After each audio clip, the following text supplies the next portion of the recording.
선지자는 하나님께서 세우신 하나님의 말씀을 증언하는 사람입니다.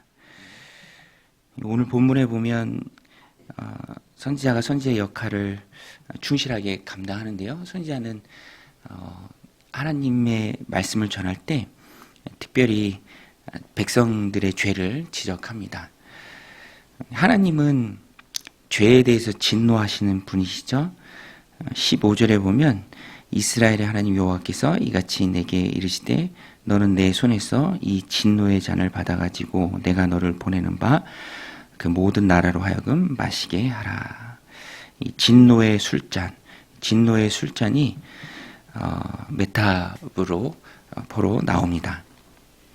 이 진노의 술잔을 마셔야 되는 모든 나라와 민족들, 죄에 얼룩진 삶을 사는 나라 또 사람들입니다. 그런데 오늘 본문에 보면 주어진 이상 거부할 수 없고요. 또 그 진노의 술잔이 가장 먼저 예루살렘을 향합니다. 마셔야 하는 대상은 모든 나라 민족인데 그 대상은 그 첫 번째는 유다죠. 안타까운 모습이죠. 죄악의 나라들과 함께 하나님의 백성이라 일컬어지는 유다가 묶여 있습니다. 그만큼 하나님께서는 죄에 대해서 진노하시고요. 또 그냥 넘기는 일이 없다라는 것입니다.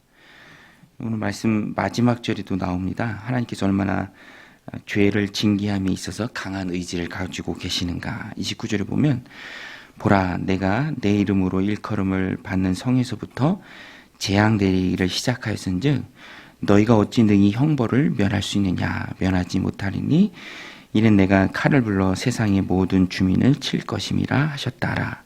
만군의 여호와의 말씀이니라.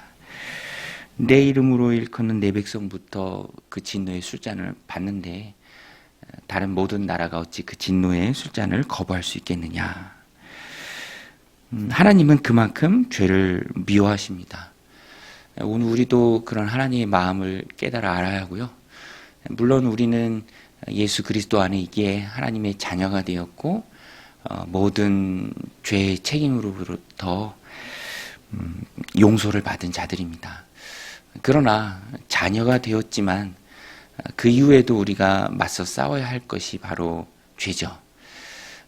죄를 지으면 그 죄값은 영혼 구원을 인해서 우리가 받았지만 이제 구원은 받았지만 간과하지 말아야 할 것은 자녀가 되었다라는 것은 아버지의 징계가 있음을 우리가 잊지 말아야 합니다. 잘못하는 자녀를 그냥 내버려 둘 부모가 어디 있겠습니까?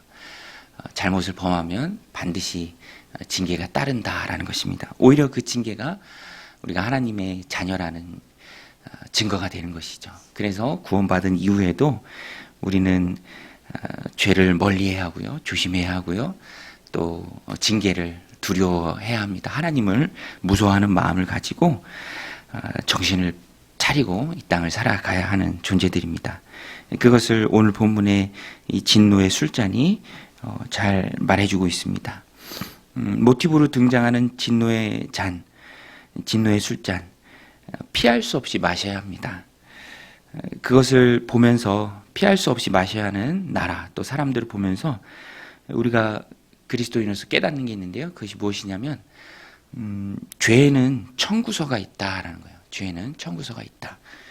시간 지나면 그 청구서가 날라옵니다. 피할 수 없이 마주해야 하는 청구서. 순간을 즐기고 끝나는 것이 아니에요. 절대로 아닙니다.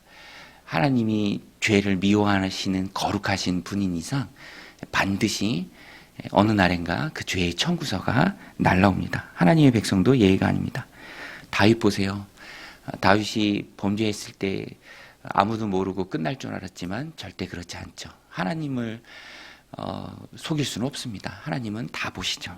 그리고 그가 행했던 그 범죄로 인해서 감당해야 했던 그 죄의 청구서가 굉장히 크죠. 가정에 화가 찾아오고요. 내리막길을 걸을 수밖에 없습니다. 죄악의 즐거움보다 훨씬 더 크고 무서운 것이 죄의 청구서. 오늘 본문에 나오는 하나님의 진노의 술잔입니다. 피할 수 없이 받아야 돼요. 하나님이 주시면. 이런 진노의 잔을 생각할 때 그리스도인이 누리는 진정한 행복을 우리가 깨닫는데요. 그것은 그리스도 안에 있습니다. 하나님의 말씀의 울타리 안에 있습니다. 순종에 있고요. 하나님 백성으로서의 정체성을 지켜감에 있다라는 것입니다. 울타리 너머를 쳐다보지만 기웃기웃 거려보지만 그것은 겉모습만 화려할 뿐 절대로 우리에게 그 어떤 행복도 가져다 주지 못한다라는 것입니다. 오히려 하나님 진노의 술잔을 내 삶의 가정에, 이 공동체에, 내 인생에 불러오는 큰 죄악일 뿐이다라는 것입니다. 그리스도인은 하나님 안에서 진정한 행복을 누릴 수 있습니다. 하나님이 우리를 너무나도 잘 아시기에 믿음의 길, 순종의 길을 갈 때 우리의 영혼이 잘됨을 아시기에 우리에게 주시는 행복이죠. 저도 이 말씀 준비하면서 초등학생 때 했던 이 하루의 일탈이 있는데 제가 어디서 그런 용기가 났는지 당시에는 학교에서 예방주사 맞잖아요. 예방주사 맞으라고 주신 돈을 제가 친구들이 부러웠나 봐요. 이제 막 용돈이 많아서 뭐 사 먹고 군것질 하는 게. 저희 집은 그러지 못했는데 뭐 많은 친구들이 그러죠. 어디서 용기가 났는지 주사 안 맞고 그 돈으로 다 군것질하고. 근데 하는 내내 불안하고요. 뭐 당연히 걸리죠. 당연히 걸리고 그때 찾아온 청구서를 생각했을 때 깨닫는 것은 일탈에는 행복이 없다. 죄에는 행복이 없다라는 것입니다. 여러분, 그리스도인은 주님 안에 머무는 게 가장 큰 행복인 줄로 믿습니다. 그것이 가장 큰 행복이죠. 그리스도인은 주님 안에 있는 게 행복이고요. 영생의 생명 샘처럼 우리의 일을 목마르지 않게 풍성한 생수를 공급하시는 그리스도 안에 있는 게, 공동체 안에 있는 게, 또 믿음 안에 있는 게, 순종의 길 위에 서는 게 가장 큰 행복입니다. 행복이라는 가사가 있죠. 찬양의 가사. 화려하지 않아도 정결하게 사는 삶. 가진 것이 적어도 감사하며 사는 삶. 내게 주신 작은 힘 나눠주며 사는 삶. 이것이 나의 행복이라오. 눈물 날 일 많지만 기도할 수 있는 것. 억울한 일 많으나 주를 위해 참는 것. 비록 짧은 작은 삶 주뜻대로 사는 것. 이것이 나의 행복이라오. 세상은 알 수 없는 하나님 선물. 이것이 행복이라오. 하나님의 자녀로 살아가는 것이 행복이라오. 오늘도 주 안에 머무는 그 행복의 기쁨을 누리며 순종하며 이 죄악의 청구서, 진노의 술잔을 멀리하는 믿음의 신실한 지혜로운 백성들이 다 되시기를 주님의 이름으로 간절히 축원드립니다. 우리 말씀 붙들고 기도할 때 하나님, 우리가 주님 안에 머물게 하여 주옵소서. 주 안에 참 행복을 누리며